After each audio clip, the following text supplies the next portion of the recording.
It's only taken 3 years, but Deltarune has finally resurfaced onto the internet, creating one of the most memorable gaming experiences of all time for thousands of people. But despite the extremely passionate fanbase that Deltarune has, there are still so many unanswered questions that are yet to be answered. These questions and even theories for the answers can appear on an Iceberg image, where the lower we get, the more obscure the information is. And as of today, Deltarune is officially 3 years old. It was released on October 31st, 2018. So not only is this a great anniversary present for the game, it is a great Halloween episode of the show. Ooh, spooky. This iceberg was made by Reddit user AdmiralTechno13, who made the same iceberg that was featured in my last video, so massive shoutouts to them. Anyway, let's get on with the video.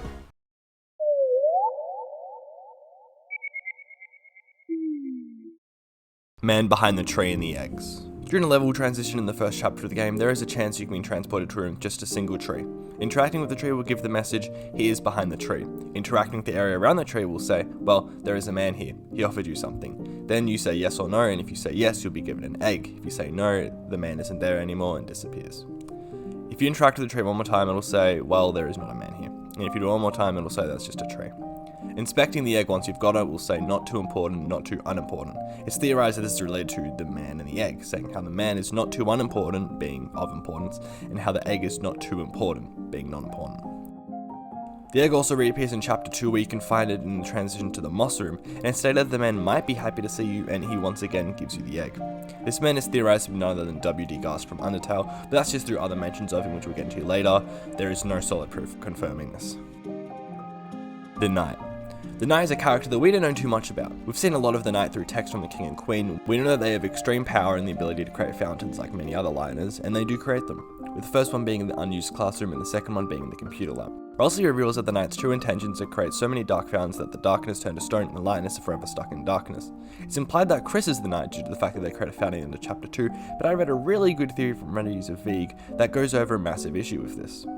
It's impossible for Kris to create this fountain. When Noel, Birdley, Susie and Kris go back to Lieworld, you can see that Noel and Birdley have their books out on the desk, meaning that the fountain was created a little bit after they got there, which confirms that it couldn't have been Kris because Kris came in after them. So why would Kris create a fountain into the game then if they're not the Knight? Because before that happens, Susie says how nice it would be if Ralsei and Lance could be with them in Lieworld, so Kris makes sure she can't leave by slashing the tires of the car and creates a fountain. The theory suggests that it's Alvin who the Knight is, but I won't go too far into this theory as I strongly recommend you read the theory for yourself when you're done with this video. The link will be in the sources in the description. Mysterious bunker. In Hometown there is a bunker that's locked. That's all we knew. Until chapter 2 at least, where you can find Snowdrake and Monster Kid talking about how Kris went in there and cowered it out and ran away. Susie defends Kris and Kris doesn't speak about what they saw in there. Entry 17 in the Dark World. Entry 17 refers to the True Lab entry that was deleted in Undertale. It's an entry relating to the hidden Gaster, W.D. Gaster, which is assumed. We don't actually know, but there are connections that I won't go into. I'm sure if you know who W.D. Gaster is, you know the connections. Gaster not only makes appearances in Undertale, but also has many references in Deltarune. In the Dark World, calling someone on your cell phone plays the audio for Entry 17.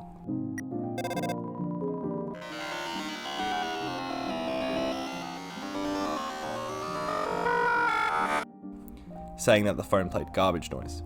The bunker of the game also plays this noise but slowed down, and many of the songs in Deltarune contain Gaster's motif, more specifically Spamton. We'll get onto him now. Spamton's connections to Gaster. So far, the hidden bosses of chapter 1 and 2 have had connections to W.D. Gaster. In Short the Shopkeeper's dialogue, they say that Jevil met someone strange and began to change, seeing the world as a game, going insane to the point where Shorm had to lock Jevil away. A similar event happened with Spamton, and this can be discovered once you defeat Spamton Neo. His shop has people outside of it who say that he wanted to become a big shot, becoming extremely desperate. Eventually he would become a big shot, special thanks to someone on the phone. The person on the other end of the line eventually stopped talking to Spamton, all Spamton's sale would slowly go, and he started to become obsessed with something in the Queen's basement. He was evicted and some of the artisans went to go visit him on his last day, but they couldn't find him. All they could find was a phone, and on the other end of the line was garbage noise. Assumed to be the same garbage noise that we hear on the other end of Kris's phone in the Dark World, which we said earlier is the audio for Entry 17. Duck Mode. Duck Mode refers to one of the acts you can perform in the Giga Queen boss fight at the end of the game. The mech that you use in the boss fight is determined by what your thrash machine is in chapter 1, and to use Duck Mode, you need to create a full duck thrash machine and then you'll be able to use it.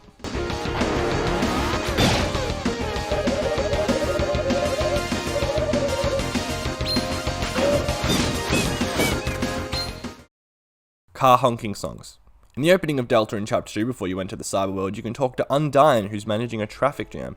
In the horn sounds you can make out many iconic motifs from Undertale, and I'll play them for you now.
Everyman cameos.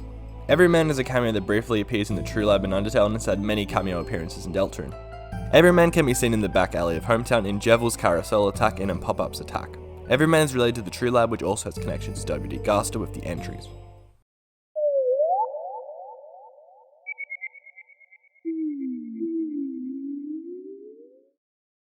Each hero represents a route in Undertale. This is pretty self-explanatory. Susie is aggressive and represents the genocide route by her behaviour. Ralsei is kind and caring, thus representing the pacifist route in his behaviour, but Ralsei also basically says to start chapter 1 that you should be doing this anyway, so that kind of, And Kris is a completely neutral character representing the neutral route of the game. Ralsei's manual. In chapter 1 of Deltarune, Ralsei gives Kris a manual after your training. You can try reading it, but you can't due to it making your head spin because of how dense it was. The manual also somewhat returns in chapter 2 in the fact that Ralsei includes a stand for Kris's manual in your room in his castle. If you do throw away the manual in chapter 1, it'll actually become a trash can in the room. Discovered in the files is actually a full version of Ralsei's manual and even includes lost gameplay mechanics, such as an interaction with the dog can all your commands, and even a talk button in the overworld menu instead of just walking up to NPCs and talking to them. A fun fact about this manual is that the final page for it can be found inside the Fangamer plush of Ralsei. Just the hatted variant, I can't confirm with the non-hatted one. Dog check. The dog check is a checker that checks your room number in your save, and if it's in a certain limit, to make sure the player can't enter any rooms that are unfinished, contain spoilers for the next chapter, or rooms that Toby doesn't want to see, like testing rooms. The dog check was first implemented in Undertale and was put in Delta in chapter 1, with a sleeping dog and relaxing tone. In chapter 2 there is another dog check with the dog that runs Kris over in the city.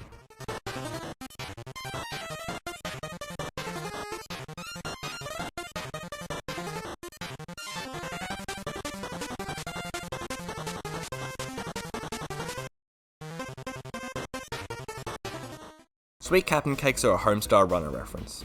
The music trio Sweet Cap'n Cakes, well, the name in one of the songs, can be based off of an animated show called Homestar Runner, featuring Strongbad.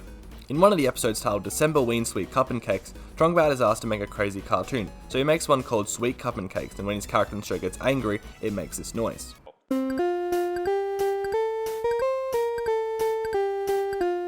Deltarune references this not only in the name of Sweet Cap'n Cakes, but also in the song When I Get Mad I Dance Like This. I'm a city player.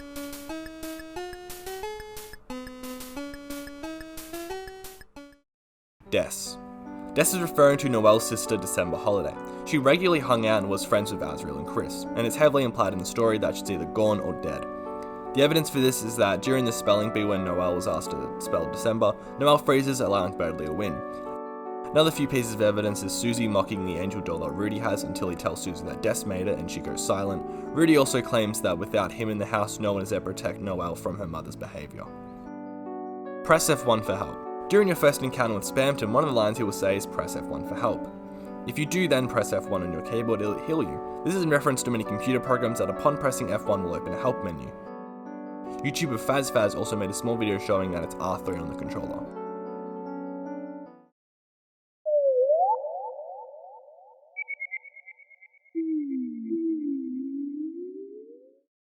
Kris rips their soul out to be free of the player's control. This is a theory that at the end of the game, Kris rips their heart out to free themselves of the control from the player. This is further supported by the red eyes and knife put up by the end, as the player doesn't control this choice, which means that Kris's true neutral is caused by the player.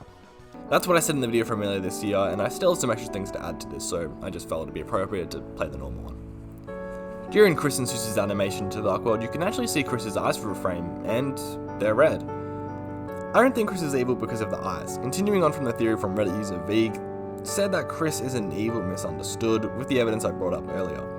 Kris just wanted to make Susie happy. And Kris isn't evil, just a misunderstood teen who wants to make people happy. It's not our choice, but it's just a thought I had. Dog Dollar is a Dogecoin reference. This is suggesting that the dog dollar that can be obtained when being run over from the dog before the moss room is a reference to Dogecoin, a very famous cryptocurrency. The item description is a dollar with a certain dog on it. Its value decreases every chapter, which is a reference to how the price of Dogecoin has heavily decreased in recent times. Giant Toilet. The giant toilet can be found in the city when you have Susie and Ralsei and try entering the second annoying mouse room. Why is there a giant toilet blocking you? Well, in the beta of Deltarune, Toby asked Tammy to create a toilet sprite, but she made it a bit too big, resulting in this tweet by Toby Fox. He eventually used the sprite as a barricade to prevent you from going past a certain point.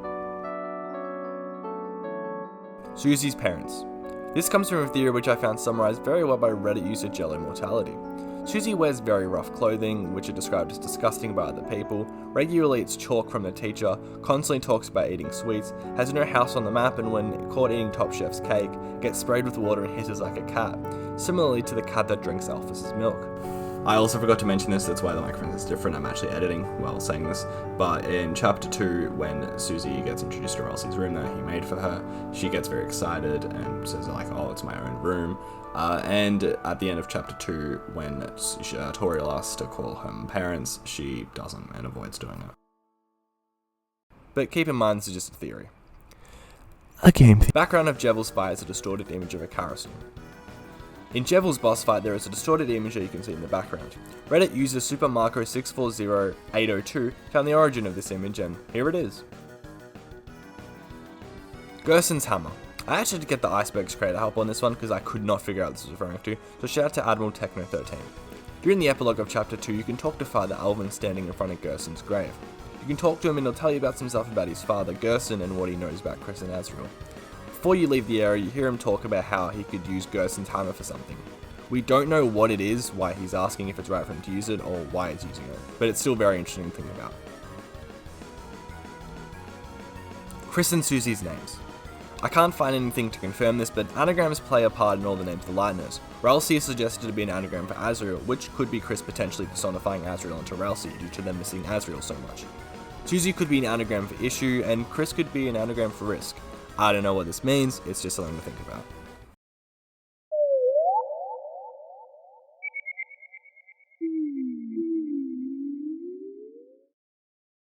Mike. Mike is a character that's briefly mentioned by Spamton in some of his shopkeeper dialogue. When asking Spamton about his friends, he says that Kris is his friend and they don't need Mike. Spamton's text then becomes grammatically correct as his eyes become static and he looks down, only saying Mike's name. He then says Kris shouldn't believe anything they see on TV and the man is a criminal. This somewhat foreshadows the ending of chapter 2 as we see a grin on the TV in Kris's house. Spamton's speech only enters this quote-unquote real stage 2 other times in the game. Once when Kris asks about the night, where he says, no, I'm sorry, I didn't mean to. And a second time where Kris asks about fear, when he says, can anybody hear me? Help.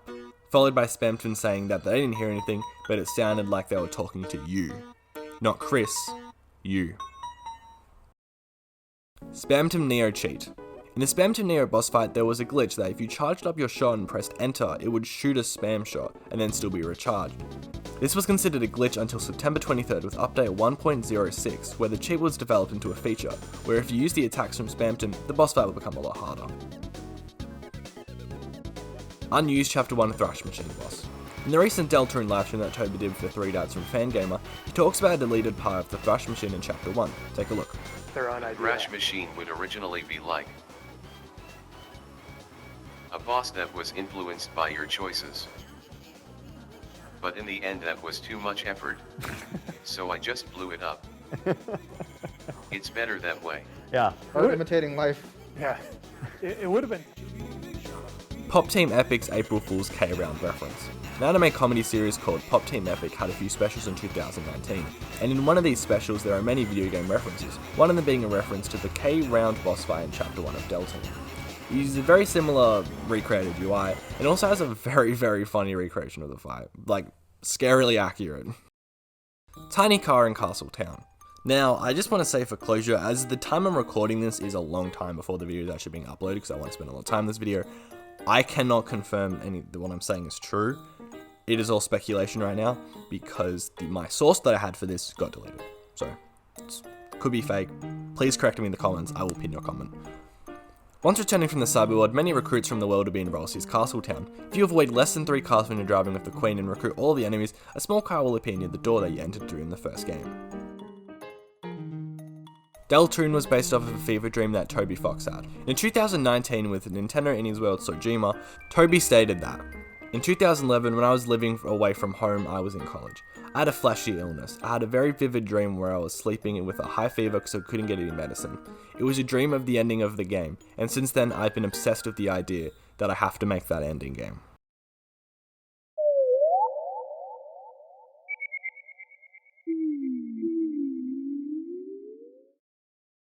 Giga Queen's hidden no damage third phase.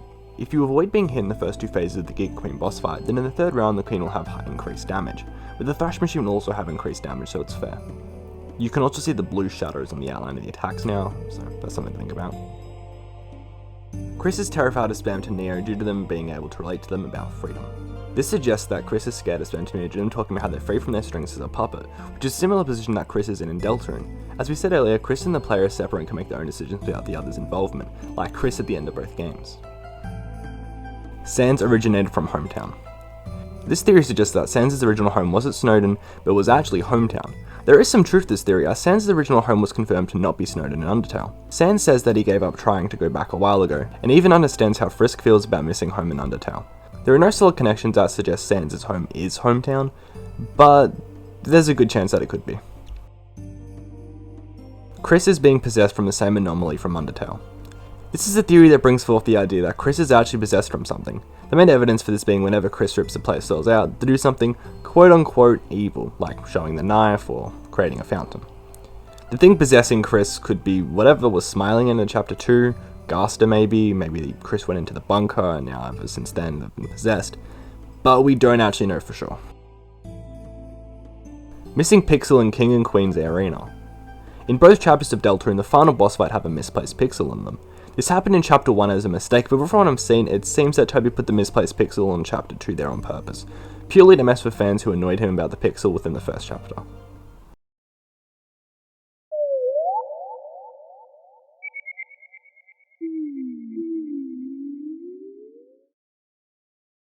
Ralsei is hiding something from us. This is a theory that suggests that Ralsei is hiding something from us. One of the many examples of that people have been pointing to is that Ralsei tries to hide something after the Spamton and Neo fight, where Ralsei immediately tells Kris to forget about what they saw. Personally, I believe this is just Ralsei having an extreme amount of concern for the player, but this is definitely something very interesting to note. Unused Spamton dialogue. The Iceberg has a section dedicated to the unused Spamton dialogue, which I did find in a Reddit post, but it's actually not hidden and can be found within the game, and I even spoke about it earlier. So I want to talk about other unused dialogue that can be found within the files of the game. Where am I? Hello? Anyone? Is anyone out there? Someone? Anyone? Can anyone hear me? It's dark. It's so dark here. Someone, anyone, if you can hear me, say something, please. No one can hear me, can they? I guess not. To be honest, I'm not even sure if I can hear myself. It's so quiet here. Yet sometimes I swear I hear something. Something like scratching? I think something interesting about this dialogue is how it's tagged within the files, having the word unused in the name. It's almost like Toby Fox wanted people to find these and analyze them.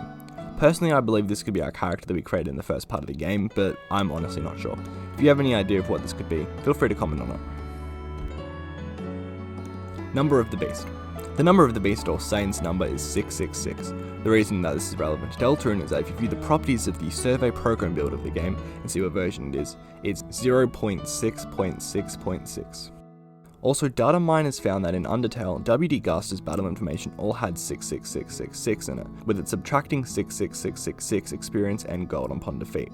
So just to reiterate, viewing the properties of the Steam build of the game won't match to the number but an actual release update number, just the survey program version.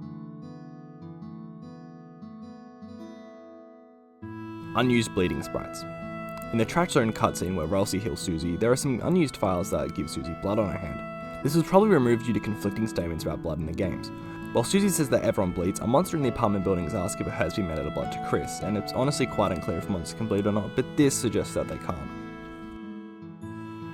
Spamton is a ghost possessing one of the artisan mannequins. This entry refers to a weird observation with one of the mannequins that the artisans try to sell you in the game. If you equip the mannequin in a fight against Spamton, it will decrease his attack power by 35%. If that wasn't as strong as a connection as you'd like, you can even try fitting the keygen in, which you normally fit in the basement to activate Spamton Neo. You can try fitting that into the mannequin.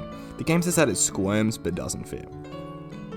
The theory suggests that Spamton is a spirit possessing a mannequin, not just because of those 2 points, but because of connection found between the mad dummy from Undertale. There's a similar line between the two. Spamton will say, "Friends, what are you talking about? I've got telephone hands." And the dummy will say, "I don't need friends, I've got knives." You can also hear the mad dummy motif in the song that plays when you fight Spamton Neo. It's a very interesting theory with many connections.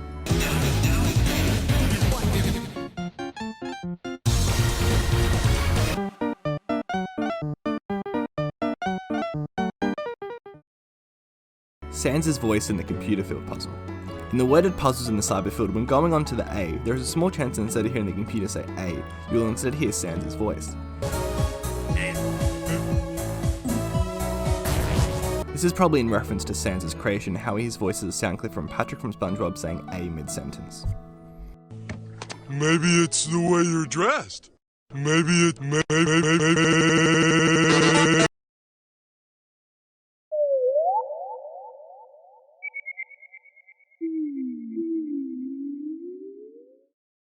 Grinning plugs in Mansion's basement. There's a very creepy Easter egg that can take place in the basement of the Queen's mansion. When you're in the room with the plugs with the teeth that attack you, instead of moving on, wait near the plug without engaging in battle. The eyes will start to move up and stare at you, and the plug will start to smile. It goes back to normal once you engage with it again, but it's still pretty creepy. Darkworld Cliff and Titans connection. The Titans carry this symbol with them that's an eye. The same marking can be found within the first area of the Darkworld in Chapter 1. We're not entirely sure about what this means, as we don't really know much about the Titans beyond what Ralsei explains, but it's an extremely interesting connection that should be taken in consideration when talking about the Titans in the future. Tale of Two Cities and Gaster connection. This is another question that I had to have Admiral help me on, because my brain is incredibly small. A Tale of Two Cities is a book by Charles Dickens, and this is the book that Burley starts right at the start of the game. Obviously it was just that it was the best times, it was the worst times part, not the so-so times part, that was off topic. People have been speculating this has hidden ties to Gaster, as the story of the book is that a doctor who was released from captivity during a war meets up with their family members who thought they were dead. It sounds a lot like what could potentially happen to Gaster, even the part of everyone thinking Gaster is dead, as in Undertale it's implied that Gaster disappeared without a trace. Noelle kills and traps the artisan inside the snow ring in the Snowgrave route. The freeze ring is an item exclusive to the Snowgrave/Reed route of Chapter 2, and getting it is a strange process. When buying it off an artisan, the price of the ring will always be 1 coin more than what you have. If you continue Noelle to get it, it seems that Kris is saying more than we're telling them to, as Noelle starts to become incredibly anxious and uneasy as you continue to get it. Noelle finally accepts and the screen fades to black as we hear an icy sound and we get the ring. When the screen fades back, the artisan is nowhere to be seen, and Noelle is in denial of what she just did, but accepts it as a part of getting stronger. It's implied that Noelle murdered the artisan and trapped it into the freeze ring.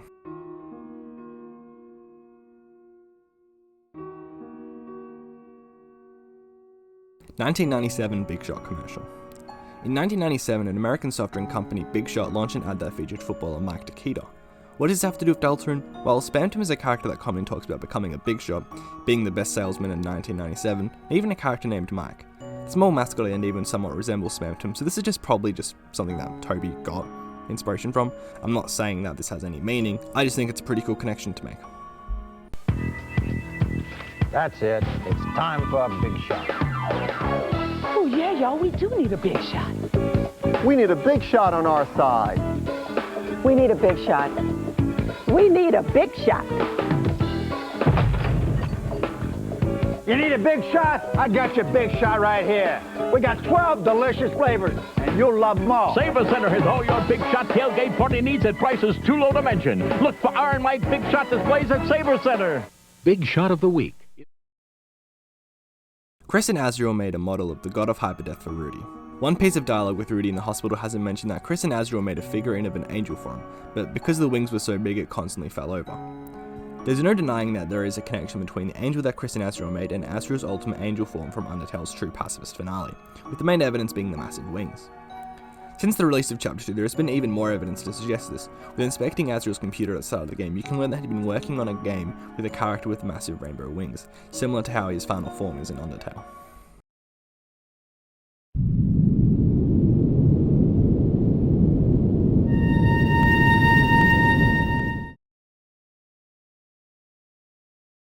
TobyFox.net/musics. Toby Fox, much like many other people, had a website. Some people found on the site directory there was a folder called Musics, which is a misspelling of music. It had many songs on it. You can't find the website now as it's been deleted, probably due to privacy reasons. Toby has said in an email that he's fine with the songs being shared as he just wanted to show them to his friends, and I'll only be showing one of these songs which has already been publicised, and the reason for this is because it contains the motif for the world revolving and the chase.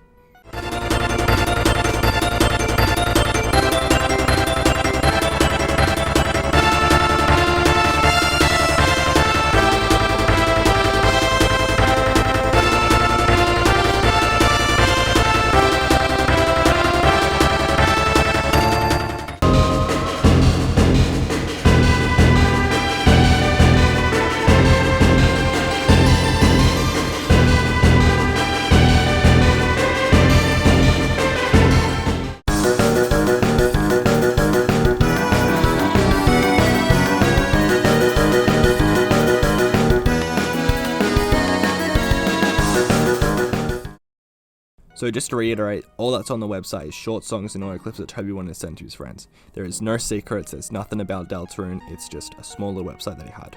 Please don't go emailing him or tweeting at him to release it all. Ralsei equals river person. This theory suggests that Ralsei is the river person from Undertale. There's actually a bit of evidence for this that I found, with the most obvious being how Ralsei's hooded sprite from the start of Chapter 1 is similar to how the river person looks in Undertale. And some of the dialogue said by the river person mentions the legend of the Deltarune, such as "Tra-la-la, the angel is coming," and another piece of dialogue which references the man who came from the other world. Gorna Maker. The intro sequence of Deltarune has you creating your own vessel, and this is referred to as the Gorna Maker by the game's files, which implies that you're creating a Gorna. Not only are your choices pointless, but the character you create is a Gorna, and you can't stop that. It also ties into the dialogue that came up earlier that I was talking about, the unused dialogue. I think that when your character got discarded, it got sent to this area that they don't know where they are. The 2015 Deltarune website. In 2015, the Deltarune website was launched. You heard me correctly, in 2015, a whole 3 years before the game was set to release its first chapter. But what was on the website? Well, it looked blank until you found a photo in the source code named him.png and increased the contrast. You get text in Winding's font that says, "This next experiment seems very, very interesting," which could relate to the long gone entry 17 and even references a line. It also has a similar speech pattern to the way the voice at the start of the game is and how the voice that announces the next chapter on Twitter speaks. In December of 2016, the website was updated to feature a different picture, same title with Winding's font, that said, "3 heroes appeared to banish the angel's heaven." This is a line almost straight out of the prophecy from the final game, and this website came out 2 years before Deltarune was even set to release. The 2 sinks in the hospital represent Gaster's mind being split into sands of Papyrus. There is a long-time fan theory in Undertale that when Gaster got split into wherever he is now, he got split into sands of Papyrus. In the hospital in Chapter 1, there are sinks in the hospital that say, "It's a regular sink. It's a clone of the other sink. Perhaps there was originally one tall sink that was cut in half to create both of them." This theory suggests that these lines are implying that this was sands and papyrus, and the tall sink was Gaster. Unique Snowgrave death animation. During the Snowgrave/Weird Route of the game, Noelle will usually use Snowgrave on Birdly, but if you spare Birdly you can cast Snowgrave on another enemy. Instead of being frozen and staying in ice, the enemy will disintegrate and turn to dust, similar to how Undertale monsters work.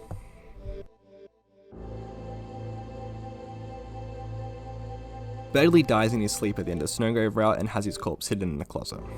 During the Snowgrave/Weird Route, Noelle does a lot of damage to Birdly and freezes him in ice, potentially killing him, and the move actually says that this is lethal, making him not appear for the rest of the run. At the end of the run when Kris and Susie return to the Light World, Birdly is unconscious. Inspecting the supply closet to the left of him says, "A large person could fit inside." This theory suggests that Birdly isn't unconscious but dead, and the text is suggesting that Birdly's body could fit into it. I just want to say that there's text about the splackles. It appears on either run, which could suggest that the thing is currently unknown. I have seen theories that it's just the knight came into the closet and hid, but it's still very interesting to think about, and we don't know how Birdley's going to be in the next chapter. Hi, it's Editing Piers again. I'm almost on the video. Basically, I want to thank my friend Toby for bringing this to my attention, but there is a very small detail in Snowgrave Route where if you interact with these beads in the hospital, it'll say one of the blue beads is broken and torn off, which is suggesting that Birdley is, dead. So that's a bit more evidence into it.